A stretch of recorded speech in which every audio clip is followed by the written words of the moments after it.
Assalamualaikum warahmatullahi wabarakatuh. Perkenalkan, kami dari kelompok 3 akan menjelaskan probabilitas dan distribusi probabilitas.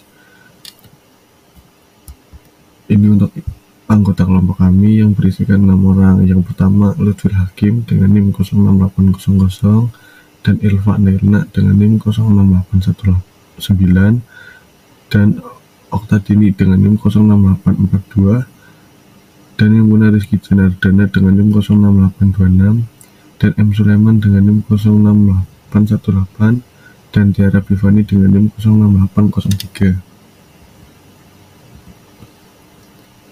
Sebelumnya perkenalkan, nama saya M. Sulaiman dengan NIM 06818 yang akan mengawali penjelasan dari kelompok kami. Yang pertama, pengertian peluang.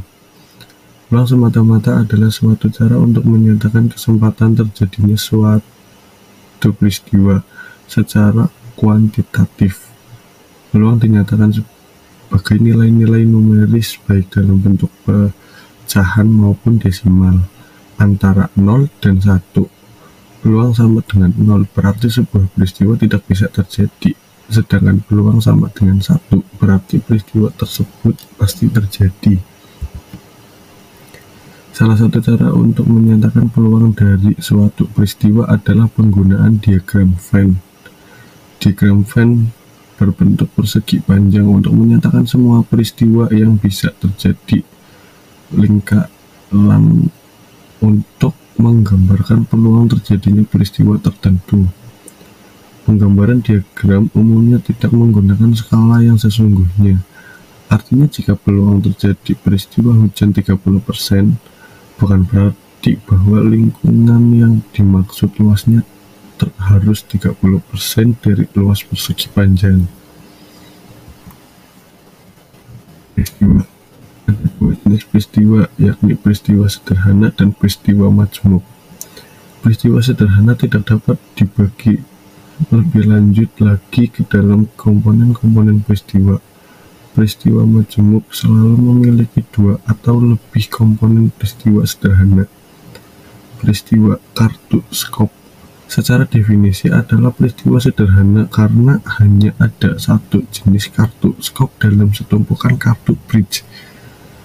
Akan tetapi peristiwa askop dapat dianggap sebagai peristiwa majemuk karena kartunya haruslah berisikan keduanya, yakni kartu as dan kartu skop. Peluang logis, empiris, dan subjektif.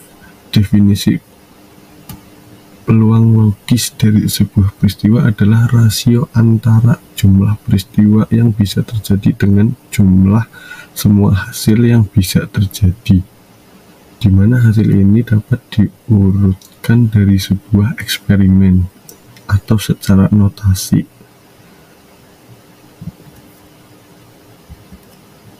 Peluang empiris. Definisi jika sebuah eksperimen dilakukan sebanyak N kali dan sebuah peristiwa A terjadi sebanyak N dalam kurung A kali dari N pengulangan ini, maka peluang terjadinya peristiwa A dinyatakan sebagai proporsi terjadinya peristiwa A ini. Selanjutnya akan dijelaskan oleh teman saya.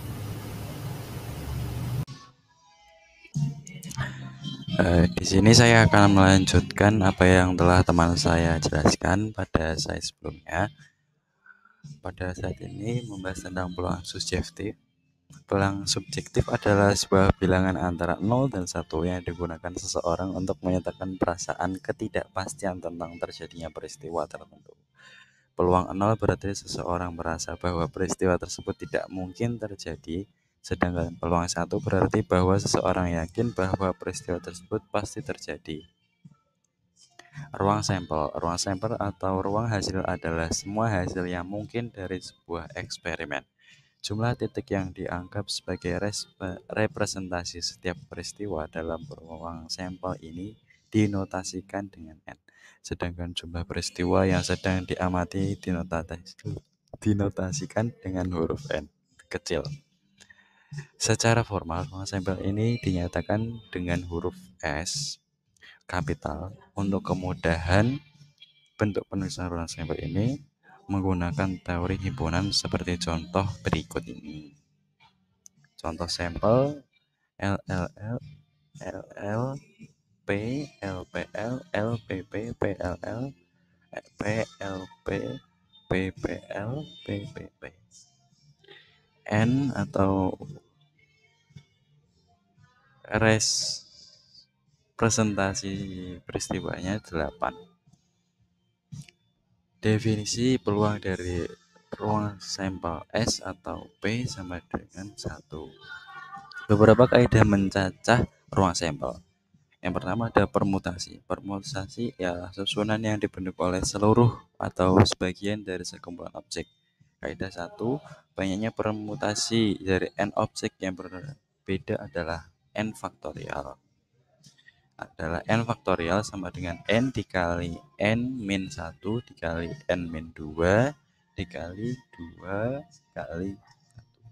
Contoh pertama, berapa banyak susunan yang dapat dibentuk oleh huruf A, B, C? Jawabannya adalah n sama dengan 3, yaitu n faktorial sama dengan 3 kali 2 kali 1. Hasilnya sama dengan 6, yaitu ABC, ACB, BAC, BCA, CAB, dan CBA.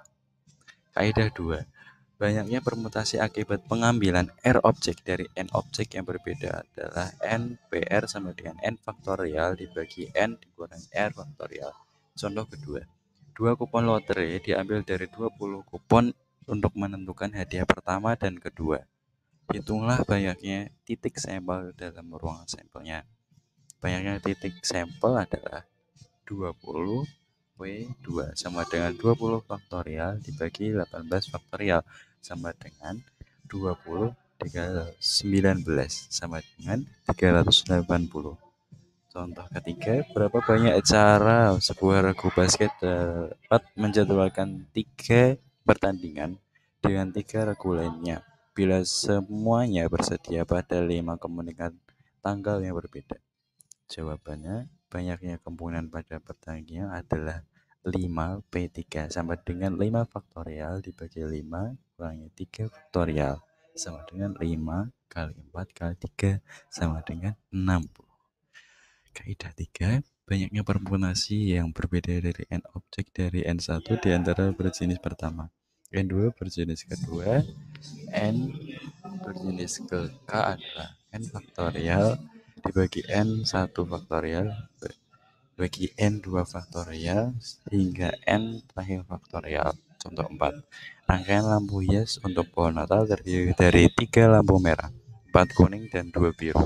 Berapa banyak susunan berbeda yang dapat dibuat? Jawabnya adalah 9 faktorial dibagi 3 faktorial dibagi 4 faktorial dibagi 2 faktorial sama dengan 1260. Kaidah 4, banyaknya cara menyekat sekumpulan objek ke dalam R sel dengan N1 dalam sel pertama, N2 unsur dalam sel kedua, kedemikian seterusnya adalah sebagai berikut. Dan contoh kelima, sekelompok tamu berjumlah 7 orang akan menginap di sebuah hotel. Kamar yang tersedia adalah 1 kamar triple dan 2 kamar double. Berapa banyak cara ke-7 orang tersebut dapat diatur dalam kamar tersebut? Jawabannya, N sama dengan 7, N pertama sama dengan 3, dan N kedua sama dengan 2, serta N ketiga sama dengan 2. Jadi 7 faktorial dibagi 3 faktorial bagi 2 faktorial bagi 2 faktorial sama dengan 210. Kombinasi. Bagaimana kita mengetahui banyaknya cara mengambil R objek dari N objek tanpa mempertanyakan urutannya? Kaidah 5. Banyaknya kombinasi R objek dari N objek yang berbeda adalah N faktorial dibagi R faktorial dikali N kurangi R faktorial. Contoh 6. Dari 5 orang anggota partai lidah tak bertulang akan dipilih 3 orang untuk menduduki 1 komisi. Ada berapa susunan orang yang dapat dibentuk? Jawabnya 5 faktorial dibagi 3 faktorial dibagi 2 faktorial sama dengan 10. Kaidah-kaidah peluang. Sebelum membahas berbagai konsep yang menyangkut teori peluang secara formal, ada baiknya diperkenalkan terlebih dahulu beberapa hal mendasar sebagai berikut. Semua nilai peluang yang dibahas dalam analisis statistika selalu dinyatakan dalam bentuk pecahan atau desimal. Sedangkan setiap peristiwa dinyatakan dalam bentuk huruf besar baik menggunakan indeks maupun tidak. Seperti A, B, E, A, I, B, I, dan seterusnya. Contoh A sama dengan munculnya angka 1 pada pelemparan 1 buah dadu. E sama dengan jumlah barang yang cacat. K sama dengan jumlah konsumen yang menyukai kemasan plastik. Peluang sebuah peristiwa. Contoh tentang sebuah keluarga yang merencanakan untuk memiliki 3 anak. Berapakah peluang sebuah keluarga memiliki paling sedikit 2 anak laki-laki?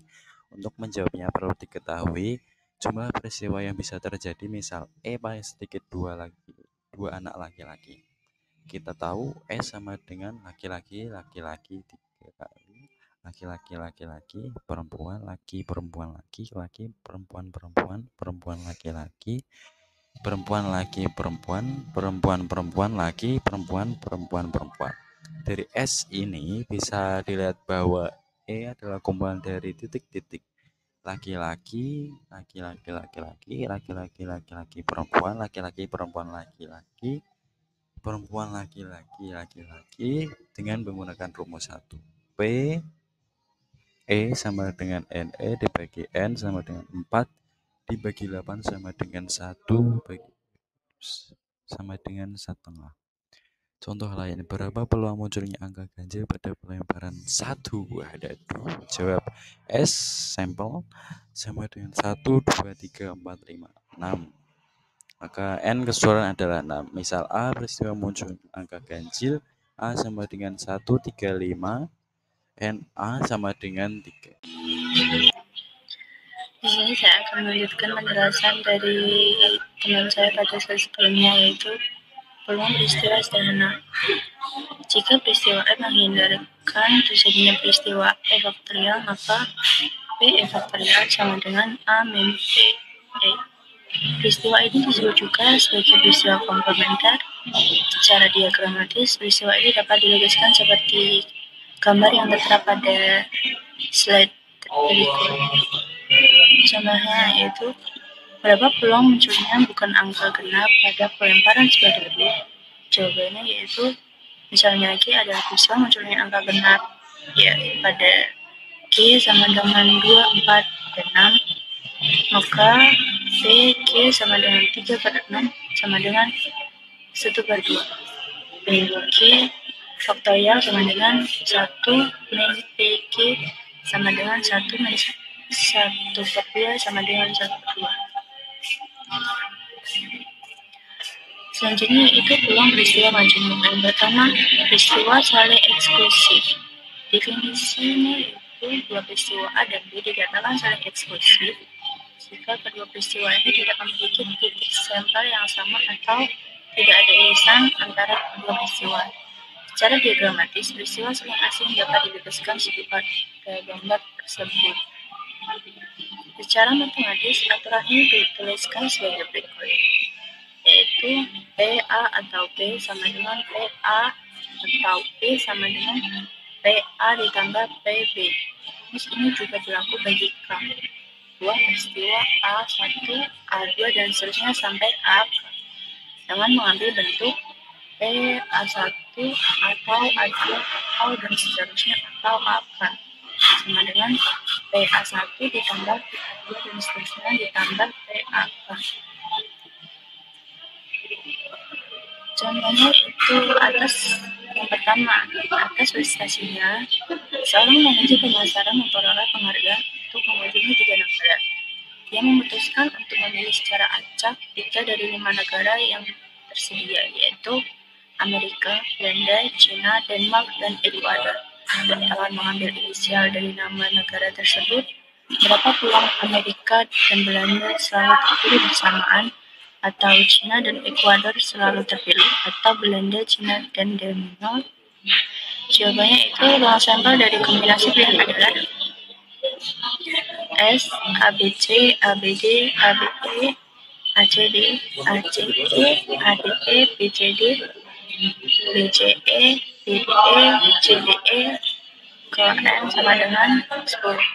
Sekarang kita tentukan peristiwa-peristiwa yang dimaksud oleh soal di atas sebagai berikut ini. Yang terjelaskan dalam jawaban ada slide ini. Yang kedua yaitu peristiwa saling inklusif. Jika dua peristiwa memiliki titik yang sama atau terdapat irisan antara kedua peristiwa, maka hubungan kedua peristiwa ini disebut saling inklusif. Hubungan inklusif sebenarnya adalah perluasan dari hubungan eksklusif. Dalam peristiwa ini berlaku hubungan A atau B atau keduanya. Secara matematis hubungan itu dirumuskan sebagai berikut. P, A atau B atau keduanya sama dengan P, A atau B sama dengan PA ditambah PB min PA dan B, di mana A dan B menunjukkan irisan antara peristiwa A dan B. Irisan ini berisikan titik yang sama yang ada dalam peristiwa A dan B. Sedangkan dalam peluangnya PA dan B selain bisa dilihat dari peluang sebelumnya, juga bisa diperoleh dari perkalian antara dua peluang. Secara diagram, hubungan ini bisa dirumuskan pada gambar pada slide ini. Dan juga contoh selanjutnya yang terdapat pada slide berikutnya. Yang ketiga, peristiwa bersyarat. Definisinya itu jika A dan B adalah dua peristiwa dalam ruang sampel S, maka peluang terjadinya A bersyarat B adalah PA atau B sama dengan PA dan B per PB sama dengan PB sama dengan 0 atau PB faktorial A sama dengan PB dan A per PA sama dengan PA sama dengan 0. Sebagai konsekuensi dari rumus 6, maka diperoleh PA dan B sama dengan PB kali PA atau B dan B sama dengan PB sama dengan 0 atau P, B dan A sama dengan PA kali PB kali PB dan A sama dengan PA sama dengan 0. Contoh dari penjelasan tersebut yaitu yang pertama, perusahaan Hi-Fly adalah perusahaan yang bergerak dalam pembuatan suatu cadang pesawat terbang. Jadi pengalaman yang terlampau ketika diketahui bahwa satu peluang pesanan siap dikirim secara tepat waktu adalah 0,80 dan dua peluang pesanan dikirim dan sampai tujuan tepat pada waktu adalah 0,72. Berapakah peluang pesanan sampai di tujuan secara tepat waktu dengan catatan bahwa pesanan tersebut sudah siap untuk dikirimkan secara waktu? Jawabannya yaitu misalnya adalah peristiwa bahwa pesanan siap dikirim tepat waktu dan B adalah peristiwa pesanan akan tepat waktu sampai tujuan. Kita tahu bahwa P, R atau 0,80 dan P, R dan D sama dengan 0,72, yaitu P, D atau dan R sama dengan P, R dan D per P, R sama dengan 0,72 per 0,80 sama dengan 0,90. Jadi peluang pesanan akan sampai di tujuan sesuai tepat waktu adalah 0,90 dengan syarat bahwa pesanan siap dikirim tepat waktu. Perlu dicatat di sini bahwa P, D, dan R tidak bisa dihitung karena P, D tidak diketahui. Dan juga contoh selanjutnya. Demikian penjelasan dari saya, dan pada slide berikutnya akan diteruskan oleh teman saya. 4. Peristiwa bebas. Dua peristiwa yang saling bebas dinyatakan dalam hubungan A dan B atau secara notasi himpunan A irisan B adalah perkalian antara kedua peluang tersebut secara simbolik. P, A dan B sama dengan P, A irisan B sama dengan P, A dikali P, B. Konsekuensi rumusan ini terhadap rumus peluang bersyarat 6.6 adalah P, A irisan B sama dengan P A dan P B A sama dengan PB. Untuk K, buah peristiwa yang saling bebas, maka rumus 6.8 bisa diperluas menjadi P A irisan A 2 irisan AK sama dengan P A1 kali P A2 P A AK. Untuk melukiskan peristiwa bebas ini dapat dilihat dalam diagram Venn berikut.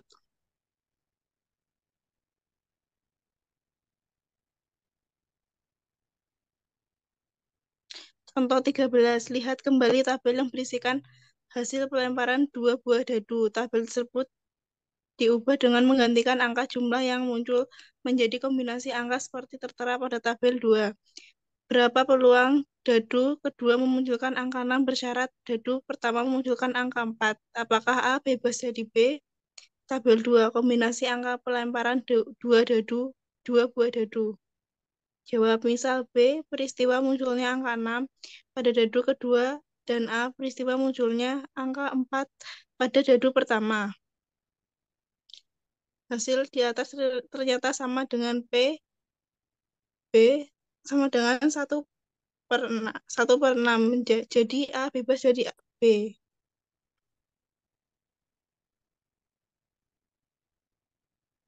Contoh 14, peluang mesin A berhenti jika terjadi kerusakan hasil 0,1.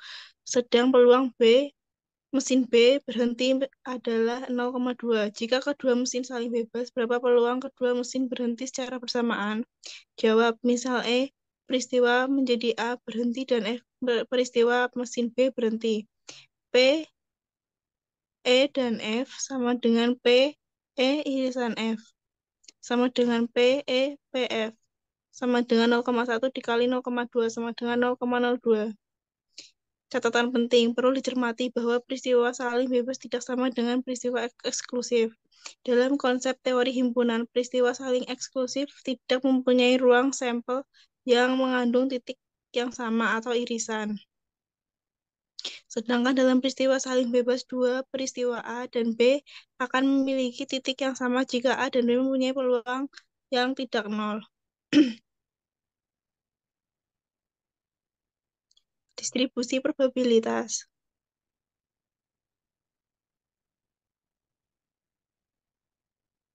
Distribusi probabilitas. Kunci aplikasi probabilitas dalam statistik adalah memperkirakan terjadinya peluang atau probabilitas yang dihubungkan dengan terjadinya peristiwa tersebut dalam beberapa keadaan. Jika kita mengetahui keseluruhan probabilitas dari kemungkinan outcome yang terjadi, seluruh probabilitas kejadian tersebut akan membentuk suatu distribusi probabilitas.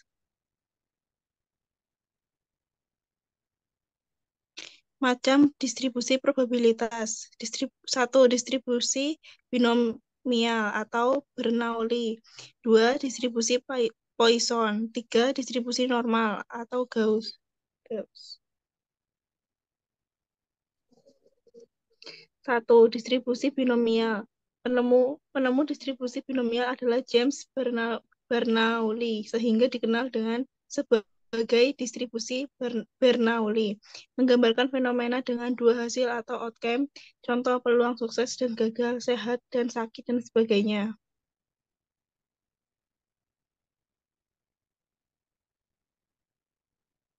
Syarat distribusi binomial. Jumlah trial merupakan bilangan bulat. Contoh, melambungkan koin 2 kali, tidak mungkin 2,5 kali.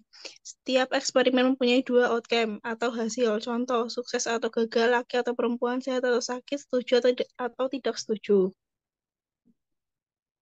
Syarat distribusi binomial. 3. Peluang sukses sama setiap eksperimen. Contoh, jika pada lambungan pertama peluang keluar mata H atau sukses adalah setengah, pada lambungan seterusnya juga setengah. Jika sebuah dadu yang diharapkan adalah keluar mata 5, maka dikatakan peluang sukses adalah 1/6, sedangkan peluang gagal adalah 5/6. Untuk itu, peluang sukses dilambangkan P, sedangkan peluang gagal adalah 1 min P, atau biasa juga dilambangkan Hi, di mana Hi sama dengan 1 min P. Contoh distribusi binomial. Simbol peristiwa binomial. B dalam kurung X, N, P. B binomial. X sama dengan banyaknya sukses yang diinginkan atau bilangan random. 6 sama dengan jumlah trial. P sama dengan peluang sukses dalam satu kali trial. Dadu dilemparkan 5 kali, diharapkan keluar mata 6 2 kali. Maka kejadian ini dapat ditulis B dalam kurung 2,5, 1/6. Jadi X sama dengan 2, N sama dengan 5, P sama dengan 1/6. Contoh soal. Bilangan probabilitas seorang bayi tidak diimunisasi polio adalah 0,2 atau P. Pada suatu hari di puskesmas X ada 4 orang bayi. Hitunglah peluang dari bayi tersebut 2 orang belum imunisasi polio. Jadi, di dalam kejadian binomial ini dikatakan B, X sama dengan 2, N sama dengan 4, P sama dengan 0,2. Penyelesaian soal. Katakanlah bayi tersebut A, B, C, D. 2 orang tidak diimunisasi mungkin adalah A dan B, A dan C, A dan D, B dan C, B dan D, C dan D. Rumus untuk B, X, N, P adalah sebagai berikut. Jadi, hasil yang dihasilkan adalah 0,154. Di samping memakai rumus binomial, permasalahan ini juga dapat dikerjakan dengan memakai takbil binomial. Caranya adalah dengan menentukan N. Misalnya dari contoh soal adalah 4. Dilihat pada kolom pertama, kolom kedua adalah kemungkinan X. Dalam permasalahan ini adalah X sama dengan 2. P dilihat pada baris paling atas dalam hal ini, P sama dengan 0,2 ditarik garis dari P sama dengan 0,2 sampai ke N sama dengan 4 dan X sama dengan 2. Stabil didapatkan 0,973. Ini adalah peluang kumulatif dari P X sama dengan 0 plus P X sama dengan 1 plus P X sama dengan 2. Jadi kalau mau mendapatkan P X sama dengan 2 saja, maka 0,973 dikurangi 0,819 sama dengan 0,154. 2. Distribusi Poisson. Dalam mempelajari distribusi binomial, kita dihadapkan pada probabilitas variabel random, diskrit, atau bilangan bulat, yang jumlah trialnya kecil atau daftar binomial. Sedangkan jika dihadapkan pada suatu kejadian dengan P dan menyangkut kejadian yang luas N, maka digunakan distribusi Poisson. Distribusi Poisson dipakai untuk menentukan peluang suatu kejadian yang jarang terjadi, tetapi mengenai populasi yang luas atau area yang luas dan juga berhubungan dengan waktu. Rumus distribusi Poisson adalah berikut ini, di mana mu sama dengan lambda sama dengan N kali P adalah nilai rata-rata. E sama dengan konstanta sama dengan 2,71828. X sama dengan variabel random diskrit. Contoh distribusi Poisson. 1. Di suatu gerbang tol yang dilewati ribuan mobil, dalam suatu hari akan terjadi kecelakaan dari sekian banyak mobil yang lewat. 2. Dikatakan bahwa kejadian seseorang akan meninggal karena shock pada waktu disuntik dengan vaksin meningitis 0,0005. Padahal vaksinasi tersebut selalu diberikan kalau seseorang ingin pergi haji. Contoh distribusi Poisson. Diketahui probabilitas untuk terjadi shock pada saat imunisasi dengan vaksinasi meningitis adalah 0,0005. Kalau di suatu kota jumlah orang yang dilakukan vaksinasi sebanyak 4.000, hitunglah peluang tepat 3 orang akan terjadi shock. Penyelesaiannya, mu sama dengan lambda sama dengan N dikali P, sama dengan N-nya 4.000 dikali P-nya 0,0005, hasilnya 2. Setelah itu P dalam kurung X sama dengan 3 sama dengan 2 pangkat 3 dikali 2,71828 pangkat min 2 per 3 kali 2 kali 1 sama dengan 0,1804.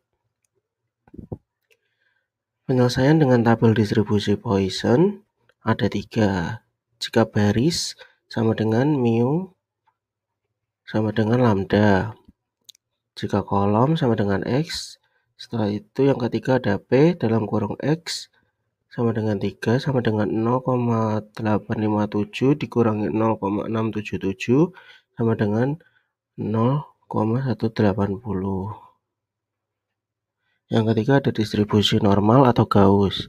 Pada kasus di mana N cukup besar dan P tidak terlalu kecil, tidak mendekati 0 sama dengan 1, dilakukan pendekatan memakai distribusi normal atau Gauss. Yang kedua ditemukan pertama kali oleh matematikawan asal Prancis Abraham D. tahun 1733, diaplikasikan lebih baik lagi oleh astronom asal distribusi normal atau distribusi Jerman Friedrich Gauss. Rumus eksponensial untuk distribusi normal integral X sama dengan 1 per akar 2 pi theta pangkat 2 min 1 per 2 theta pangkat 2 dalam kurung X min mu pangkat 2. Setelah itu di bawahnya bisa dituliskan X mu theta pangkat 2 sama dengan 0, P-nya 3,14 dan E-nya 2,71828. Agar lebih praktis, telah ada tabel kurva normal di mana tabel ini menunjukkan luas kurva normal dari suatu nilai yang dibatasi nilai tertentu. Ciri khas distribusi normal yaitu simetris seperti lonceng, titik belok mu kurang lebih theta. Yang keempat ada luas di bawah kurva sama dengan probability sama dengan 1. Selanjutnya ada kurva normal umum. Untuk dapat menentukan probabilitas di dalam kurva normal umum untuk suatu sampel yang cukup besar, terutama untuk gejala alam seperti berat badan dan tinggi badan, nilai yang akan dicari ditransformasikan dulu ke kurva normal standar melalui transformasi Z atau deviasi relatif. Rumusnya Z sama dengan X min mu per theta. Z sama dengan X min X per S. Jika kurva normal standar yaitu N mu sama dengan 0 dan theta sama dengan 1. Jika kurva normal umum N mu, theta. Contoh kurva normal umum. Dari penelitian terhadap 150 orang laki-laki yang berumur 40 sampai 60 tahun didapatkan rata-rata kadar kolesterol mereka 215 mg per sen dan simpangan baku sampai dengan 45 mg per sen. Hitunglah peluang kita mendapatkan seorang yang kadar kolesterolnya A lebih dari 250 mg, B kurang dari 200 mg, dan C antara 200 sampai 275 mg per sen. Penyelesaiannya, nilai X ditransformasikan ke nilai Z. Di dalam tabel nilai Z berada pada kolom paling kiri dan baris paling atas. Ambillah nilai 2 ini 3 digit saja. Nanti 2 digit ada di kolom dan digit ketiga ada di baris. Z sama dengan 250 dikurangi 215 dibagi 45 hasilnya 0,76. 0,76 sama dengan 0,7 ditambah 0,6. Lihat tabel. Sama dengan 0,7 dilihat pada kolom. 0,6 pada baris. Lihat lampiran tabel ketiga didapatkan nilai 0,2764. Ini adalah luas area antara 215 sama dengan 250. Yang ditanyakan adalah P X lebih dari 250 mg per sen. Jadi untuk mendapatkan area lebih dari 250 mg per sen adalah 0,5 dikurangi 0,2764, hasilnya 0,2236. Penyelesaiannya yang kedua, P dalam kurung X kurang dari 200 mg per sen, Z sama dengan 200 kurang 215 dibagi 45, hasilnya 0,33. Tabel 0,1297. Jadi P dalam kurung X kurang dari 200 mg per sen sama dengan 0,5 dikurangi 0,1297, hasilnya 0,3703. Dan yang C, P 200 mg per sen kurang dari X kurang dari 275 mg per sen. Pada soal B sudah didapatkan area antara 215 mg per sen sampai dengan 200 mg per sen sama dengan 0,1297. Setelah itu penyelesaiannya Z sama dengan 275 dikurangi 215 dibagi 45 sama dengan 1,33. Tabelnya 0,4082. Jadi P 200 mg per sen kurang dari X kurang dari 275 mg per sen sama dengan 0,1297 ditambah 0,4082, hasilnya 0,5379. Sekian, terima kasih. Mohon maaf jika ada salah kata dari kelompok kami. Wassalamualaikum warahmatullahi wabarakatuh.